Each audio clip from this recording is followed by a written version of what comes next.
Orang-orang banyak yang bilang katanya kebun binatang itu kejam. Kebun binatang itu tidak dibutuhkan, malah menyengsarakan satwa-satwanya. Harimau yang korban jerat direscue, diselamatin, disembuhkan, habis itu kita langsung lepasin ke alam gitu aja. Tidak semudah itu guys. Manusialah yang bikin masalah duluan dan bikin habitat mereka semakin kecil.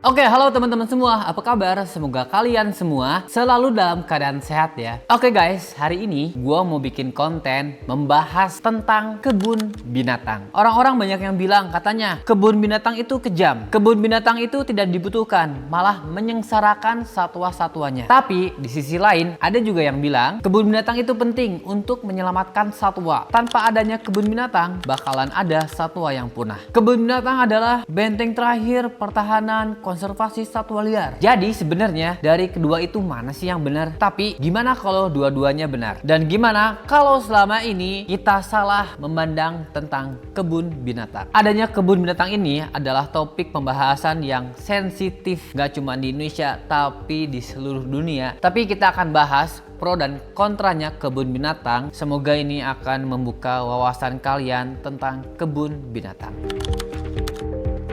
Masalah terbesar dari topik kebun binatang adalah orang-orang melihat kebun binatang ini secara hitam dan putih. Ada dua kubu. Kubu kebun binatang itu diperlukan dan baik, dan kubu kebun binatang itu kejam. Dan masalahnya adalah saat ini segelintir manusia menghancurkan tempat tinggal satwa liar, mencari dan memburu satwa yang hidup di alam liar, dan manusia juga menjual mereka. Jadi yang kita debatin adalah kebun binatang itu baik atau enggak. Simpelnya kita tidak bisa memukul rata semua kebun binatang. Ada yang terakreditasi, ada juga yang tidak. Ada yang hadir sebagai konservasi, ada juga yang hadir sebagai entertainment. Peran kebun binatang ini seiringnya waktu berubah, tapi tidak selalu berubah. Jadi kita tidak bisa bilang baik atau buruk, tapi adalah spektrum. Kebun binatang bukan sumber masalah. Kebun binatang adalah reaksi dari masalah yang ada.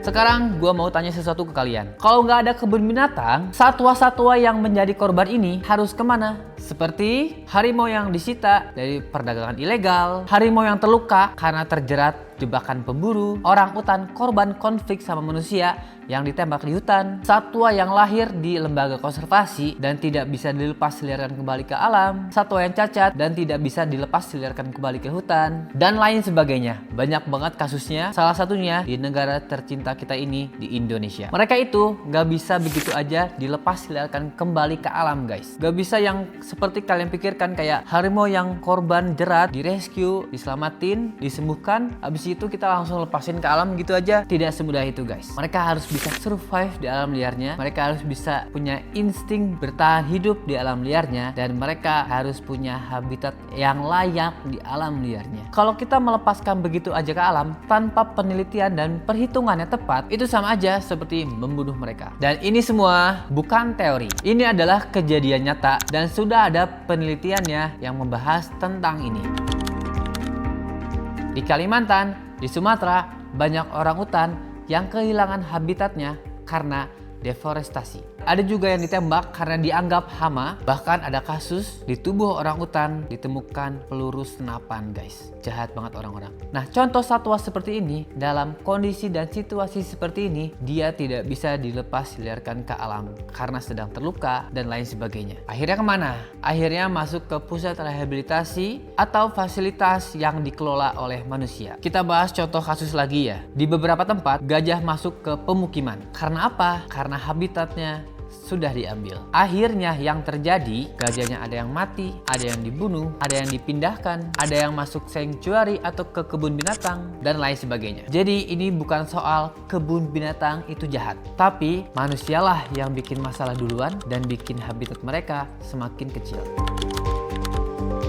Kalau kita lihat dari data global, ada beberapa satwa yang hampir setiap tahun selalu mendominasi jumlah citaannya dalam perdagangan ilegal. Seperti apa tuh? Contohnya, satu, terenggiling bisa mencapai 20% dari seluruh perdagangan satwa ilegal secara global. Biasanya yang dimanfaatkan itu adalah sisiknya untuk obat tradisional dan lain sebagainya. Dagingnya juga dikonsumsi sebagai hidangan mewah. Yang kedua, badak. Salah satu yang paling tinggi nilai ekonominya dan yang paling diincar adalah culanya. Yang ketiga, gajah. Yang diincar adalah gadingnya untuk diperdagangkan secara ilegal sebagai pajangan mewah di rumah. Keempat, primata dan satwa eksotik lainnya. Biasanya bayinya diambil untuk dipelihara secara ilegal, dan untuk mengambil bayi ini, pemburu harus menembak induknya terlebih dahulu.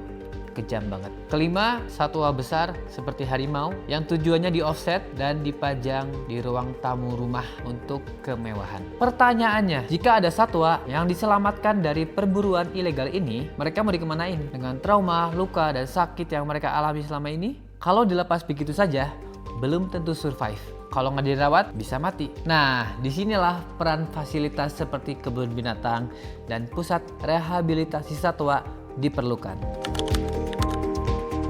Sekarang kita bicara tentang kebun binatang yang sebenarnya. Bukan kebun binatang yang buruk, tapi yang benar-benar bekerja untuk konservasi. Mereka ini punya peran besar seperti penyelamatan satwa, program breeding spesies langka, penelitian medis satwa, edukasi masyarakat, mendanai konservasi, pengembangan teknik anestesi, dan lain sebagainya. Contohnya apa sih? Banyak teknik biosatwa liar yang sekarang dipakai di hutan itu awalnya dikembangkan di fasilitas seperti kebun binatang. Tapi banyak orang yang mikir kalau ngomong tentang konservasi pasti ujungnya ke kebun binatang. Padahal kebun binatang itu adalah salah satu sistem dari konservasi global. Di dunia ini ada beberapa konservasi utama yang berkaitan dengan satwa. In situ conservation, konservasi di habitat aslinya. Ini adalah konservasi yang dilakukan langsung di alam liar. Ya, tempat satwa asli tersebut hidup.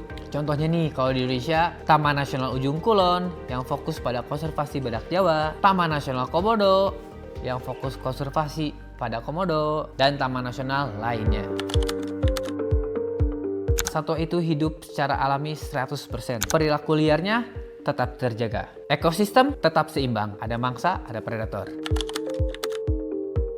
Perburuan ilegal, konflik manusia dan satwa, kerusakan habitat seperti deforestasi, tambang, dan lain sebagainya sulit dikontrol sepenuhnya. Intinya, ini adalah konservasi paling ideal, tapi juga paling rentan gagal kalau manusianya tidak disiplin.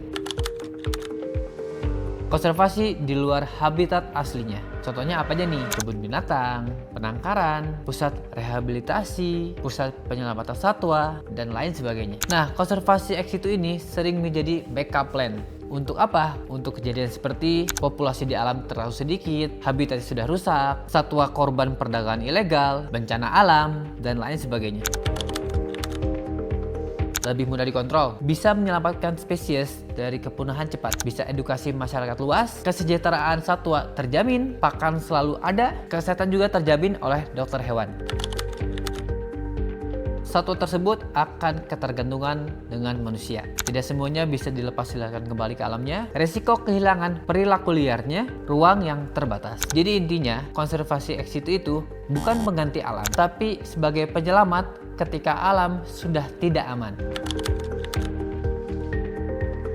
Ini adalah konservasi yang berbasis teknologi dan ilmu pengetahuan. Contohnya, bank genetik, dia bisa menyimpan DNA, sperma, sel telur, embrio. Artificial reproduction atau reproduksi buatan, dia bisa bikin inseminasi buatan, bayi tabung, dan lain sebagainya. Tujuannya adalah untuk menjaga keanekaragaman genetik, menghindari inbreeding atau kawin sedarah, backup atau cadangan kalau misalkan yang di alam sudah punah. Contohnya gini nih, sekarang harimau Sumatera kita hampir punah. Populasinya hanya sekitar 400 ekor aja. Gennya ini, genetik ini bisa disimpan di bank genetik atau di bank sperma, terus bisa digunakan di masa depan. Contohnya di mana? Contohnya di Taman Safari ada, di situ ada bank sperma harimau Sumatera. Bisa menyelamatkan spesies yang hampir punah total. Teknologi juga bisa bantu breeding yang sulit secara alami. mahal dan kompleks, etika, terutama cloning ya. Jadi ini adalah bisa dibilang asuransi untuk masa depan satwa liar. Tapi ini bukan solusi utama tanpa habitat. Konservasi ini melibatkan masyarakat lokal sebagai pemain utama. Ini sering menjadi kunci keberhasilan konservasi. Kenapa? Karena masyarakat lokal paling dekat sama hutan. Mereka bisa melindungi, bisa menjadi korban, atau malah justru jadi perusaknya. Lebih berkelanjutan, lebih sustain, mengurangi konflik satwa sama manusia karena masyarakat lokal ini akan diedukasi ya. Terus juga dari sisi biaya itu lebih efisien untuk jangka panjang. Butuh edukasi, butuh waktu, butuh kesabaran. Harus ada insentif ekonomi dan juga tidak bisa instan. Jadi intinya kalau masyarakat lokal tidak peduli, konservasinya akan gagal. Jadi konservasi itu bukan hanya kebun binatang, tapi sistem besar yang saling berhubungan satu sama lain dengan tujuan melindungi keanekaragaman hayati, mencegah kepunahan spesies, dan menjaga keseimbangan ekosistem agar tetap sehat. Ini fakta yang sebenarnya jarang orang bahas dan orang ketahui. Konservasi itu membutuhkan dana dan itu nggak murah. Bahkan salah satu kebun binatang yang terakreditasi di luar negeri menyumbang ratusan juta dolar setiap tahunnya untuk membantu konservasi satwa liar. Di Indonesia pun sama, ada yang ikut serta berperan membantu konservasi Indonesia. Ada beberapa kebun binatang yang benar-benar menghasilkan dampak positif yang nyata. Nah sekarang kalau kebun binatang nggak ada, siapa yang bakal biayain dan membantu konservasi ini? Sekarang kita masuk ke fakta pahit yang jujur.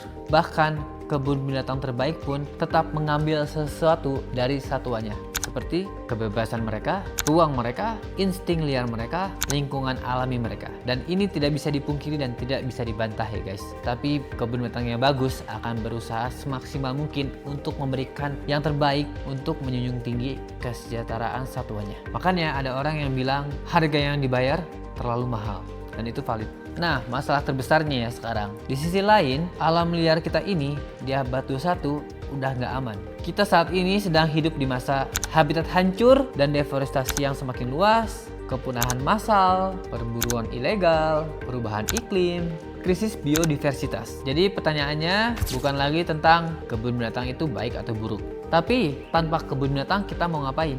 Hanya bisa menyaksikan satu persatu satwa liar punah dan anak cucu kita nggak pernah bisa lihat lagi secara langsung? Atau kita berupaya sebisa mungkin untuk menjaga dan menyelamatkan keindahan alam liar ini beserta makhluk hidup yang tinggal di dalamnya ini? Kita nggak punya waktu buat nunggu alam liar jadi sempurna dulu. Jadi dalam hal ini, kebun binatang baik atau buruk? Seperti yang gue jelaskan di awal, ini adalah spektrum. Jawabannya bisa keduanya benar, tergantung kebun binatang mana yang kita bahas. Kebun binatang emang bukan solusi yang sempurna, tapi untuk saat ini, kebun binatang adalah bagian dari solusi untuk masalah yang belum kita selesaikan sampai saat ini. Dan kalau kebun binatang nggak ada, apakah ada yang bisa menggantikannya? Dan sampai saat ini, kita belum punya pengganti yang lebih baik. Menurut kalian gimana? Coba komen di bawah. Thank you buat teman-teman yang nonton. Semoga kalian bisa teredukasi dengan baik ya tentang kebun binatang dan lembaga konservasi seperti ini. Karena kita tidak bisa memukul rata kebun binatang itu baik atau buruk. Tergantung kebun binatang mana yang kita bahas. Dan sampai saat ini, kebun binatang masih menjadi solusi terbaik untuk masalah kita ya. Oke teman-teman, thank you nonton. Jangan lupa untuk beli Alen ya guys ya. Sudah tersedia di pet shop atau e-commerce ya. Untuk kucing kalian biar lebih sehat karena ini adalah kualitas human grade yang premium, mantap sekali. Dan jangan lupa untuk join YouTube membership mulai dari 9.900 aja. Kalian juga bisa bantu konservasi penangkaran di sini. Ya, salah satu cara bantu konservasi dengan cara itu. Dan jangan lupa juga untuk like, comment, subscribe, dan share dalam bentuk mendukung channel ini. Jangan lupa share ke teman-teman kamu yang suka bahas tentang kebun binatang itu baik atau buruk, atau mereka belum paham sama sekali. Biar mereka bisa lebih tahu, lebih mengerti tentang kebun binatang atau lembaga konservasi. Oke teman-teman, see you next video. Bye-bye.